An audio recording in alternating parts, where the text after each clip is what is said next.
Cette émission vous est présentée par Inolfae, l'actif sensoriel anti-stress des laboratoires Faudé.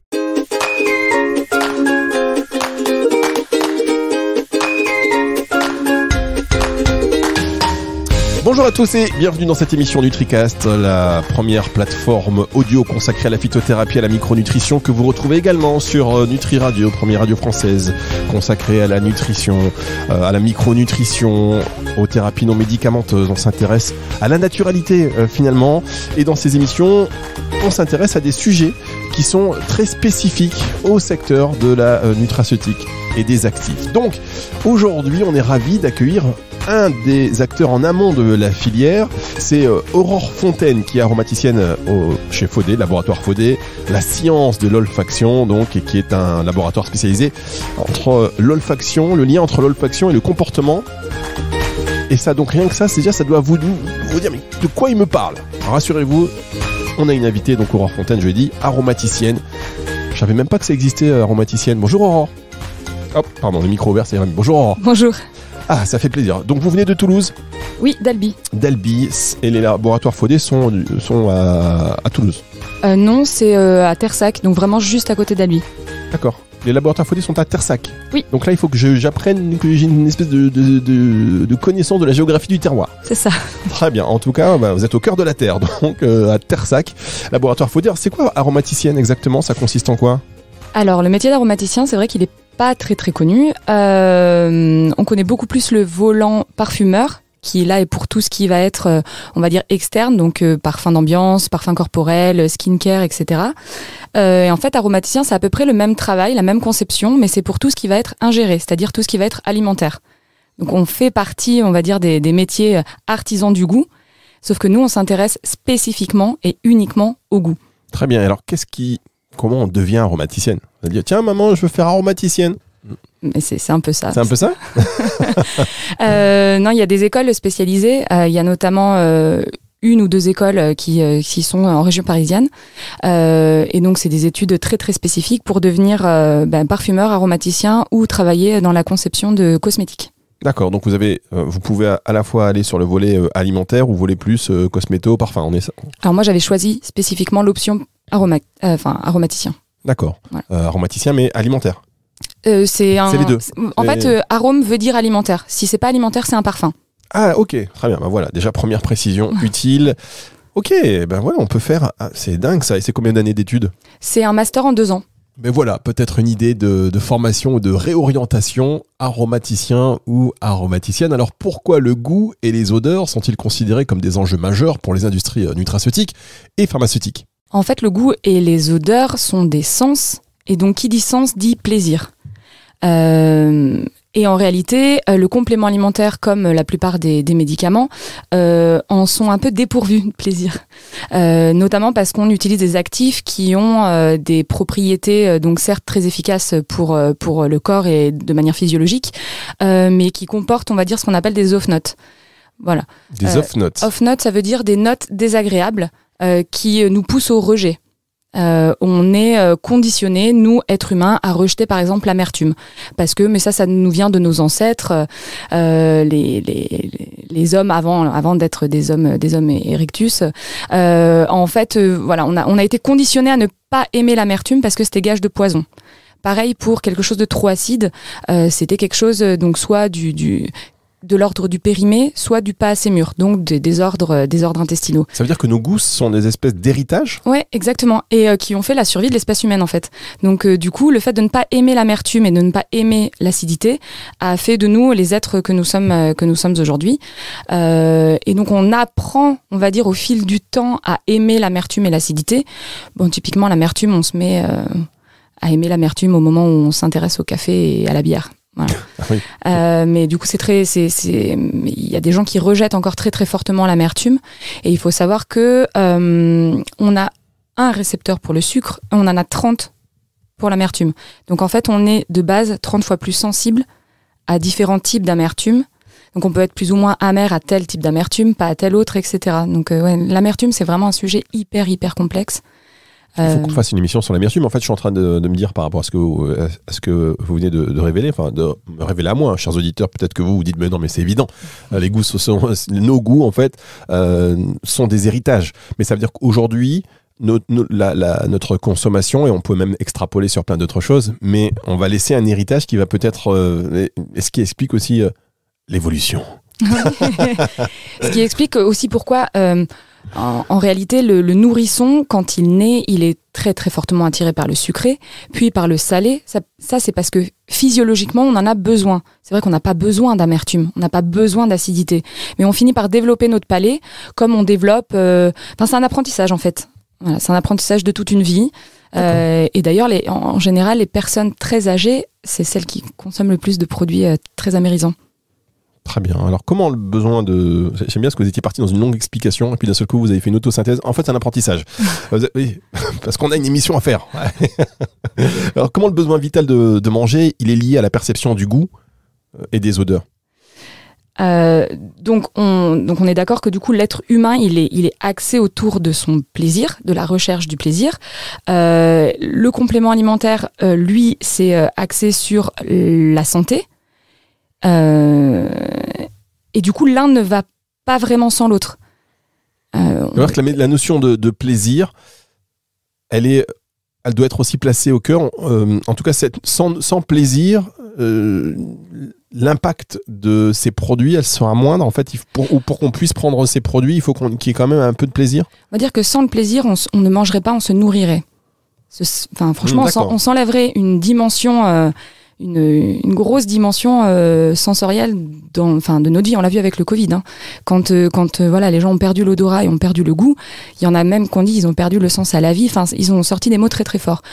Le complément alimentaire, c'est vrai que l'efficacité, dans la plupart des cas, elle n'est pas du tout à prouver. Par contre, le fait qu'il y ait une amertume, une astringence, une acidité, un goût désagréable de poisson ou de soufré rend sa consommation difficile, voire désagréable. Et du coup, le consommateur ne s'y retrouve plus. En fait, ça devient une contrainte de consommer ces produits. Ce qui est dommage parce qu'on perd tout le bénéfice santé. Ah bon? Parce que moi, je me suis si on les consomme pas, oui, on n'a pas l'avantage santé. Si on en fait au bout de 2 semaines, on n'y arrive plus parce que ça nous écœure. Alors on va revenir justement sur l'observance, mais est-ce que les médicaments et donc les compléments alimentaires, ils ont vocation justement ils ont vocation à donner cette notion de plaisir? Par exemple, il y a des personnes qui aiment quand c'est pas bon, parce que si c'est pas bon, il y a déjà quelque chose qui agit en eux. Vous voyez ce que je veux dire? C'est pas, on n'est pas en train de manger, c'est pas un repas, c'est pas un petit bonbon. Le fait que ce soit un peu difficile, on se dit tiens, ça a déjà un peu une action quelque part. Bon, alors, il faut savoir que dans un complément alimentaire qui sera très fortement amer, on va pas annuler totalement l'amertume. Donc on va la retrouver de toute façon dans tous les cas, et c'est vrai que de temps en temps dans un masquage, on a eu fait des projets où on a tellement bien masqué que les gens nous ont dit non c'est trop perturbant, en fait ça va perturber le consommateur. Après, dans le cadre d'un enfant, voilà. Alors, je vous parle de l'huile de foie de morue. Je donne un exemple. Oui. L'huile de foie de morue, c'est très bon pour la santé, pour plein de raisons. Et moi, qui suis d'un certain âge, j'étais à un moment donné, tous les matins, l'hiver, une cuillère d'huile de foie de morue. C'était pas bon. Mais j'ai associé ça finalement à une espèce d'efficacité. Et plus tard, je me suis dit, bon, si c'est un peu désagréable, c'est normal. C'est que c'est bon pour ma santé. Et je crois que ça marche plus maintenant, ça. Aujourd'hui, le consommateur, plaisir. Il veut nourrir le corps et nourrir l'esprit. Et nourrir l'esprit, c'est avec le plaisir gustatif. Et du coup, il y avait une étude là qui était intéressante, qui avait prouvé que la première intention d'achat d'un aliment, c'était le plaisir. Et le plaisir était lié au goût. La deuxième intention d'achat, c'est la santé. Donc en fait, quand on va allier les deux, santé et plaisir, on a tout gagné. Très bien, en tout cas, ça c'est important. Juste pour revenir sur l'impact sur l'observance. Vous disiez que, effectivement, quand le goût est pas top, quand on a du mal à l'ingérer, on va laisser tomber. En fait, c'est vrai qu'à l'époque, oui, on a tous eu, enfin pas moi, mais en tout cas beaucoup de gens racontent cette histoire avec l'huile de foie de morue.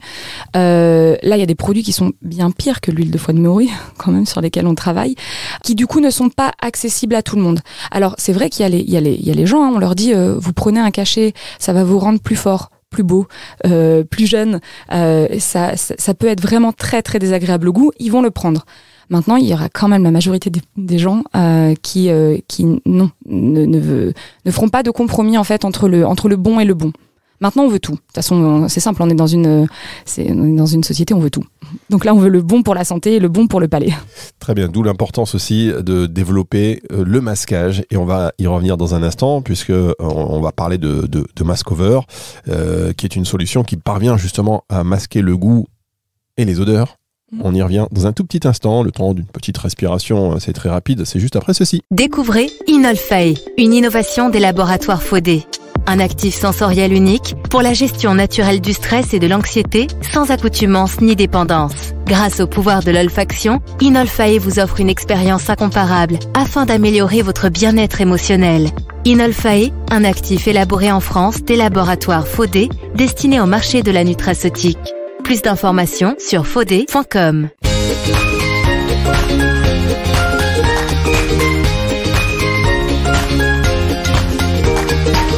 La suite de cette émission NutriCast sur Nutri Radio qui est partie un peu de manière conversationnelle, un peu...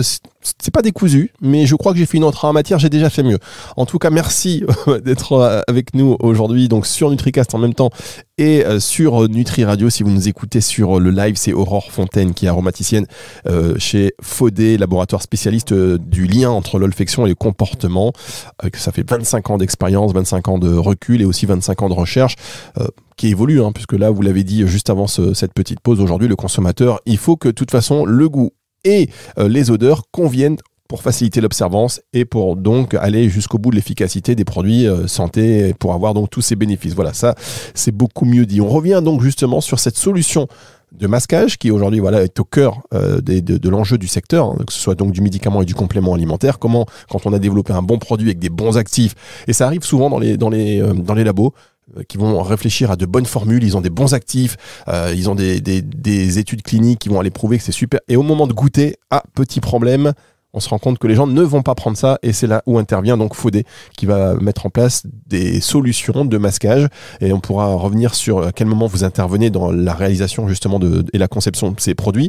Mais donc la solution Mask-Over dont il est question maintenant, comment elle parvient à masquer les goûts et les odeurs indésirables sans justement altérer l'efficacité des produits, parce que si on ajoute des choses, des arômes artificiels ou naturels, est-ce que ça peut pas aussi aller perturber la synergie qui a été pensée dans un but bien précis?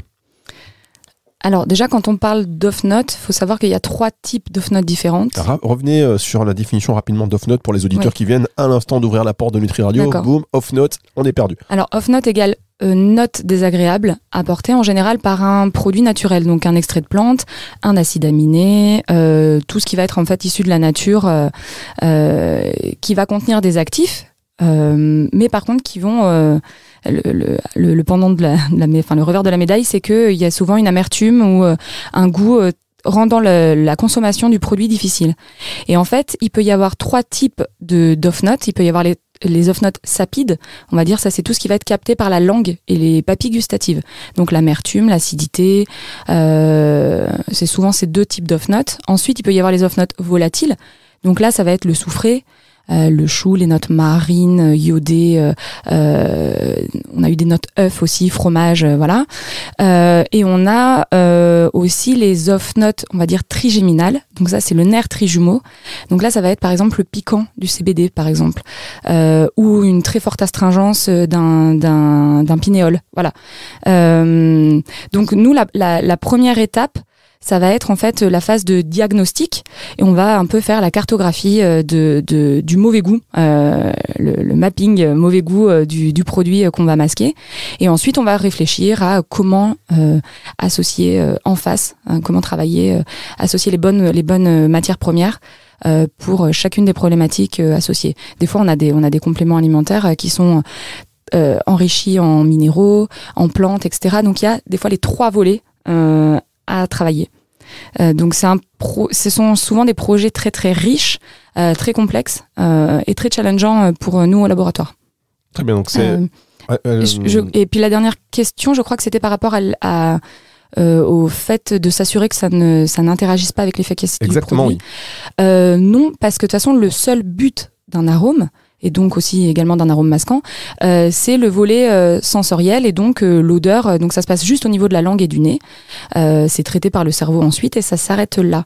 C'est un peu comme l'actif, lui, il va agir de manière un peu plus physiologique. Là, c'est comme si j'ajoute du sel et des épices dans un plat. Ça ne va pas altérer la quantité de fibres, de protéines ou de minéraux de ce même plat. Donc il n'y a pas de compétition entre les deux. Juste là, nous, on va travailler juste le volet, la dimension vraiment sensorielle du produit. Très bien. Et alors, sur ce produit-là, est-ce que c'est destiné à des formes liquides? Parce qu'on sait que par exemple pour les gélules, les oméga 3, enfin, quand on va retrouver des capsules, finalement, bon, le goût de poisson, il est diminué. Est-ce qu'il y a aussi des arômes sur les gélules, sur les capsules, ou c'est juste sur des formes liquides où on est en contact direct avec les actifs? On fait de tout. Les gélules, effectivement, on se dit que ça ne va pas rentrer en contact direct avec la langue. Par contre, ça va générer des volatiles qui vont être captés au niveau du nez. Et déjà, certaines gélules sont tellement fortes, tellement puissantes en odeur, que rien qu'en ouvrant le paquet, on peut avoir un haut le cœur. Donc vrai. Là, on va juste travailler sur l'odeur, on va pas travailler sur le goût. Et donc, à chaque type de problématique, on va répondre par une solution adaptée. Donc là, spécifique. c'est important. Alors, je reprécise parce qu'il y a beaucoup d'auditeurs qui nous écoutent, qui sont des acteurs du secteur, qui sont dans l'industrie du complément alimentaire, qui sont des professionnels de bien-être. Et puis, il y a plein d'auditeurs, encore plus nombreux, qui sont juste intéressés par ces thématiques. Donc là, vous êtes vraiment dans les cuisines, vous savez, de la fabrication de compléments alimentaires. Alors, de médicaments, mais nous, c'est pas le sujet qui nous intéresse. Et donc, je trouve que c'est intéressant de savoir que, voilà, on va travailler sur des synergies. Il y a des compléments alimentaires qui vous sont destinés et que vous, chers auditeurs, vous trouvez sur vos lieux de distribution en pharmacie, dans les magasins bio, etc.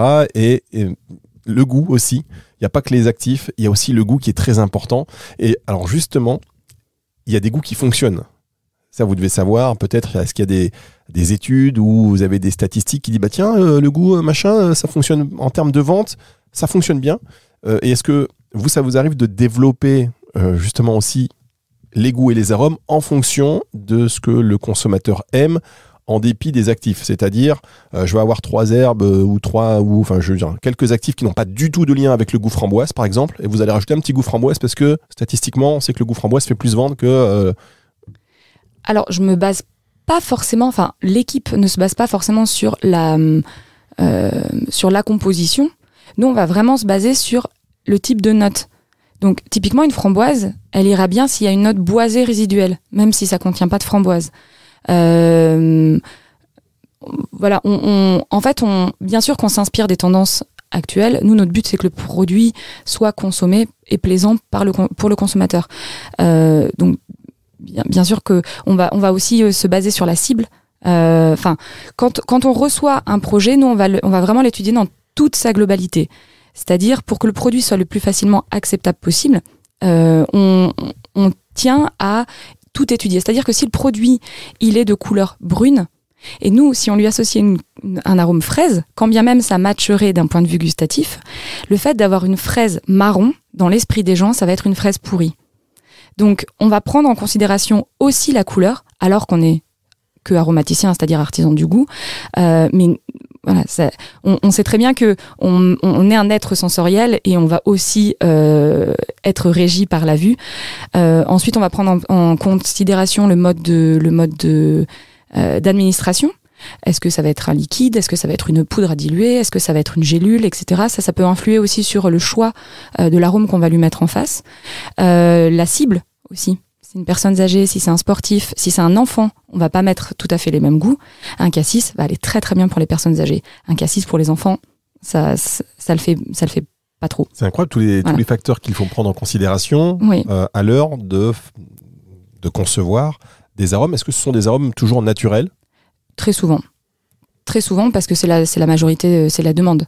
On pourrait très bien faire un arôme qui ne soit pas naturel, mais objectivement... Oui, c'est vrai que c'est la demande de plus en plus des labos. Là, on met des actifs naturels dedans, on met un arôme naturel. Sinon, ça serait un contresens. Mais... D'accord, bon, en tout cas, vous avez raison de le rappeler, pardon pour cette question un peu stupide, mais si vous êtes donc laboratoire, alors, vous travaillez avec les marques distributeurs ou vous travaillez avec les ingrédientistes en particulier, avec les deux? Très bien. Donc, si vous avez un produit dans votre labo, par exemple, et vous dites, bah, tiens, on est tellement content de notre synergie, c'est super, on veut pas la changer, mais ça se vend pas parce qu'on a un retour sur le goût. C'est là où on peut aller éventuellement faire appel à votre expertise. Oui. Très bien. Et alors, comment vous voyez l'évolution de l'industrie en matière de masquage, justement, des odeurs et des goûts dans les prochaines années? Est-ce qu'il y a une réglementation qui est de plus en plus aussi spécifique, encadrée? Est-ce qu'il y a de nouveaux actifs qui permettent d'apporter de nouveaux arômes? Parce que j'imagine que vous aussi, vous travaillez dessus sur, quels sont les arômes qu'on peut inventer? Alors moi je pense que le masquage a de beaux jours devant lui, notamment parce qu'on trouve de plus en plus d'actifs et que en fait le masquage va rendre possible l'utilisation de certains actifs qui ne l'étaient pas avant du fait de leurs propriétés sensorielles qui étaient absolument ingrates. Ça permet aussi une plus forte concentration en actifs parce que nous on va pouvoir venir améliorer gustativement le produit. Et en plus, ça permet, le fait d'avoir introduit la notion de plaisir dans les compléments alimentaires permet une accessibilité à une certaine typologie de consommateurs qui étaient très réfractaires au mauvais goût. Comme on l'a vu, il y a des gens qui sont très très très sensibles à certains mauvais goûts. Et en plus de ça, là, moi j'ai constaté depuis quelques temps que le monde du complément alimentaire osait un peu plus, c'est-à-dire on sortait un peu plus du schéma très classique de l'orange et du citron. Là, on va vers des goûts un peu plus sympas. Et donc, en fait, finalement, au travers d'un arôme proposé, d'une saveur annoncée, on va réussir à titiller la curiosité et aller chercher du consommateur grâce à la saveur annoncée, ce qui n'était pas du tout le cas il y a quelques années. Donc ça, c'est vrai que c'est intéressant et pour le consommateur et pour les fabricants de compléments alimentaires et pour nous, bien sûr, qui travaillons dans le masquage. Donc ça veut dire que vous travaillez aussi, par exemple, pour les gummies, les sirops, c'est les premières utilisations auxquelles on pense pour le masquage du goût et de l'odeur. Très peu, parce qu'en fait, le gummies et le sirop, c'est pas vrai, ont déjà tellement d'agents sucrés à l'intérieur d'eux que du coup, là, c'est vraiment un arôme assez standard. Non, on vient vraiment travailler sur le produit, l'actif très concentré ou le comprimé ou le sachet très concentré qui est un peu, on va dire, tout nu, qui a que les actifs et leur mauvais goût. Voilà, et donc c'est vrai que ces derniers temps, on nous a demandé des fois des arômes goyave, des arômes, des arômes. Ah oui, c'est quoi les tendances pour terminer cette émission, c'est quoi les arômes un peu originaux sur lesquels on peut travailler chez Faudé ou le consommateur va peut-être retrouver dans les prochaines années? Parce que goyave, par exemple, ça c'est original. Et on a pas mal d'arômes exotiques en ce moment. C'est vrai que en plus les arômes exotiques se marient pas mal avec les notes soufrées. Donc ça, c'est vrai que c'est assez intéressant. Et on a eu pas mal là des demandes d'arômes cocktail. D'arôme cocktail. Oui. D'accord, ce qui veut dire en gros. On a eu un arôme spritz, on a eu un arôme. Ah oui, d'accord, ok, carrément. Voilà, c'était. On a eu des pina colada. Ah oui, d'accord. Ah ben ça c'est intéressant, ça c'est marrant. Et juste pour terminer, est-ce que ça vous arrive d'avoir par exemple des produits ou des actifs, par exemple goyave, et puis on se dit finalement ça n'a pas le goût de goyave. Et on vous appelle, rajoutez-moi du goût de goyave parce que nous, il y a une promesse goyave et il n'y a pas le goût. Alors, en fait, soit le client nous oriente complètement vers la cible attendue, soit, et c'est la majorité des projets qu'on a, on nous dit, carte blanche. Donc nous, on aime beaucoup la carte blanche. D'accord. Oui. Parce que, en fait, et après, ils font leur packaging en disant, on a un arôme goyave, on va mettre arôme goyave sur l'étiquette. Eux, leur objectif premier, ça va être de rendre le produit agréable ou acceptable. Et du coup, pour ça, de temps en temps, on nous dit, là, on veut à tout prix un arôme fraise. On teste l'arôme fraise, on leur montre avec l'arôme fraise et après on leur montre la solution qui va marcher. Et on leur explique pourquoi l'arôme fraise c'est pas une bonne idée, pourquoi ça ne peut pas marcher, notamment parce que des fois le produit est brun, etc. Donc il y a vraiment beaucoup de communication, c'est vraiment beaucoup de co-création. Il y a beaucoup de discussions entre labos, entre leur labo de R&D et notre labo de R&D. Donc c'est pas mal d'allers-retours, d'échanges. Et donc, c'est ce qui fait la richesse des projets. D'accord. C'est intéressant parce que les clients viennent avec une idée précise et des fois, vous êtes obligé d'être dans leur sens en sachant que tout en préparant déjà la solution à laquelle vous avez pensé, parce que vous savez que, bon, ok, il veut de la fraise, tant qu'on lui aura pas donné de la fraise, ça va pas passer. Donc vous lui faites goûter et il se dit ah ben oui. Et alors vous avez pensé à quelque chose? Eh ben oui, regardez. Voilà. Mais après c'est vrai que c'est un travail très intuitif. Nous après la phase de comme je disais tout à l'heure de diagnostic, en fait on se pose autour de la table et on se dit bon alors qui a une idée?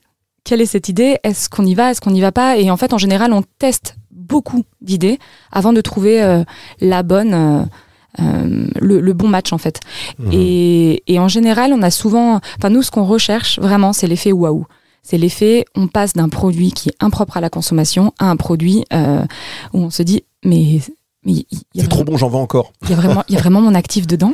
Ça nous est arrivé et ça franchement c'est vraiment nos plus belles réussites en tout cas d'un point de vue masquage. C'est ce qui nous a fait aimer le masquage et c'est ce qui nous fait vibrer à chaque projet de masquage qu'on reçoit. Rien qu'en parlant de goût et d'odeur, eh bien en fait il y a des goûts qui nous viennent et des odeurs qu'on imagine. Ouais, c'est là, la magie, elle a déjà opéré là. Et oui, la magie a déjà opéré. C'est une émission que vous allez pouvoir retrouver, donc si vous écoutez ça sur le live de Nutri Radio, tout de suite à l'issue de sa diffusion, en podcast sur nutriradio.fr dans la partie médias et podcast. Et puis, évidemment, vous allez aussi la retrouver sur NutriCast, qui, je vous le rappelle, est la première plateforme audio consacrée à la phytothérapie et à la micronutrition. Merci beaucoup, Aurore.